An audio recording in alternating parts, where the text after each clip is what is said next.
He brought me out of retirement. You know, I used to do a lot of poetry. I don't know if anybody remembers ULIT, Urban Literation. Bonafide G and myself, we were co-hosts of that. So I've been kind of, hibernating, but came out to support my man K Love in the movement. So I used to go by the bar to poet, but I got two pieces I want to share with you all tonight. The first one is going to be called Interstellar. It's a tribute to one of my inspirations, and the second one is going to be called Purify. So I hope you all enjoy this piece. All right. Imagine being interstellar. Imagine traveling to Sirius constellation on sound waves of vibration. Imagine transcending time. Maybe imagine having your mind be aligned with cosmic consciousness, causing an awakening of the intelligence of your heart. Imagine sublime simplicity. Imagine conversations with Enoch and Moses, Elijah and Yahushua about unifying your duplicity. Can you possibly imagine being able to experience your mind over matter by using mind over matter? And even though your mind is made of matter, you manipulate matter with your mind, making dreams of your imagination appear to reality within this realm of manifestation and time. Can you possibly imagine being in harmony with divine universal order, then crossing over the primordial waters in the Ark of Yah to the fields of Shamayim? Well, if this is too much for your mind, then just imagine synthesizing science fiction with the mind of a musician who mastered a wind instrument made of brass and steel. And believe it or not, on the real, I know of a man who blew his way into heaven. Now listen closely, because here's the deal. He was searching for something that was beyond his understanding, yet he could feel as if he knew when he had found it, it would be as if he had known it all the time. A creative genius, his mind was pregnant with wonder like a womb fertilized by a penis, and he used meditation to crystallize his vision and to perceive reality as she appeared naked before his eyes. He was simply fascinated with life, and this is no lie.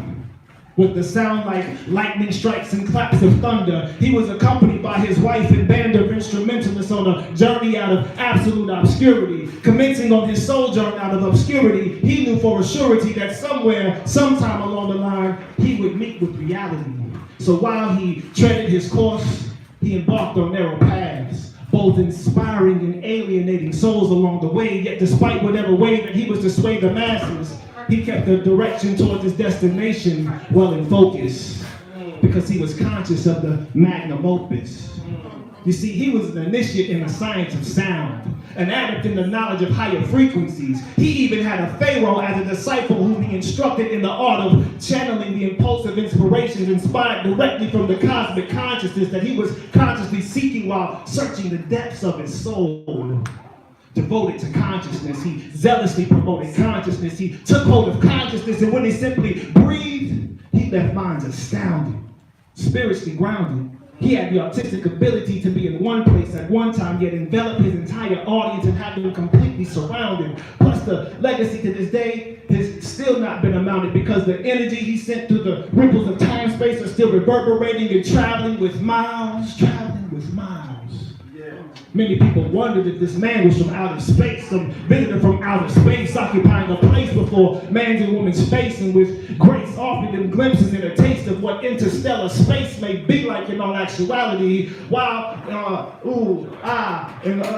on saxophones he was orchestrating seraphic symphonies on saxophones like no other, and he blew like the wind of Mother Nature, which made music that brought birds to attend his sessions. It's even known that he received blessings from the Sun Ra Orchestra and astronomically made rhythms become life with each elemental expression. And it was during his last days on this sphere that it became crystal clear that he began to understand that what he was in search of was resurrection. That he sought ascension. That the reason he manifested in this dimension was to transcend the limitations and restrictions that Mother Earth had given her children. You see, he desired unity with sun, moon, and star. He even inspired communities of fathers and sons to revere their mothers and daughters like stars. Then one day, with his eye beholding quasars, he gathered all his breath and reached out towards Mars and hit bars that were undetected by any man-made radar.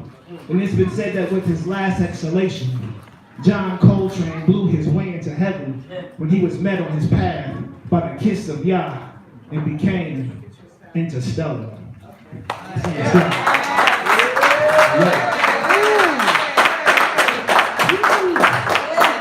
shake that rust off.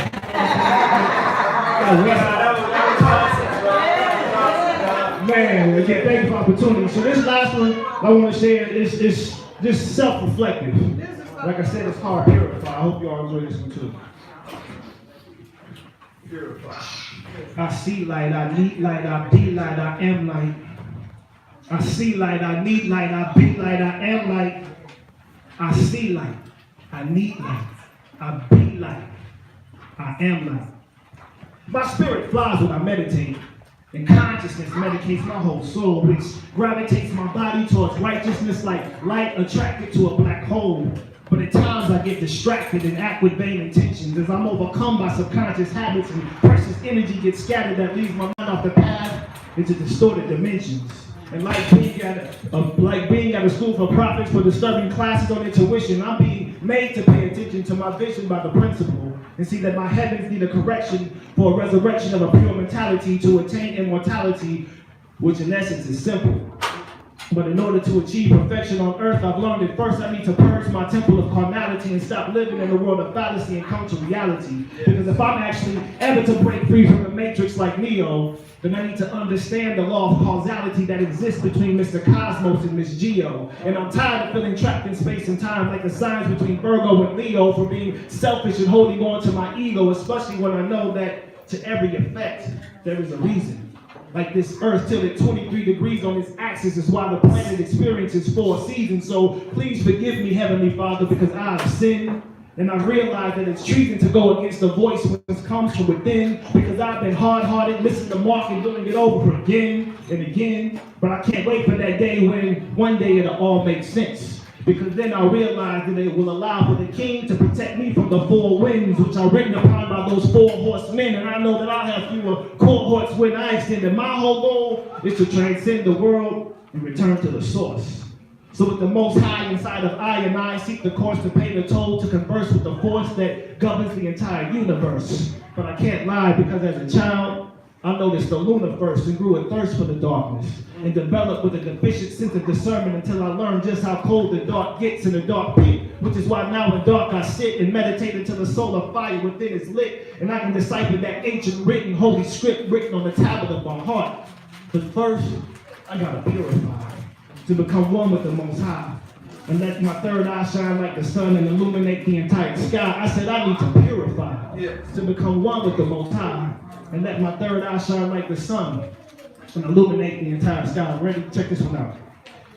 That's why I merge meridians and circulate chakras like ancient spiritual doctors catalyze the crown of diamond between their eyes. And I study wisdom to become wise, expose the lies, and take tries at the sacred science of alchemy to set that falcon free while battling against my vanity and balancing my duality with the eternal martial art of Tai Chi. I see light, I need light, I be light, I am light. I am a child of light, fathered by fire, mothered by water. Was once introduced to ignorance and engaged to her for a spell, but I had to drop it because I found out that she was the daughter of death. Plus my father told me, Mikael, not her, she's too improper. But wisdom, yes, but she will be your crown and glory. So I made up my mind to love her for me so we can be free to one day eat from the tree of life and tell our offspring the story of how to reign and gain a love supreme, my beloved. Because she is everything below earth, throughout it and above it. And I'm so thankful that I've discovered her existence, which is why I make her the inspiration of each and every sentence, especially because of what I've been since I met her. And we started sharing time together. And it's like every moment that we spend just keeps getting better, especially when I pray and say, thank you, Yah, for sending her my way, because I'm going to stay with her forever. But first, I gotta purify to become one with the Most High. And let my third eye shine like the sun and become one with the Most High. I said I need to purify to become one with the Most High. And let my third eye shine like the sun and illuminate the entire sky. Purify. Purify. Thank you. Hallelujah. Yeah.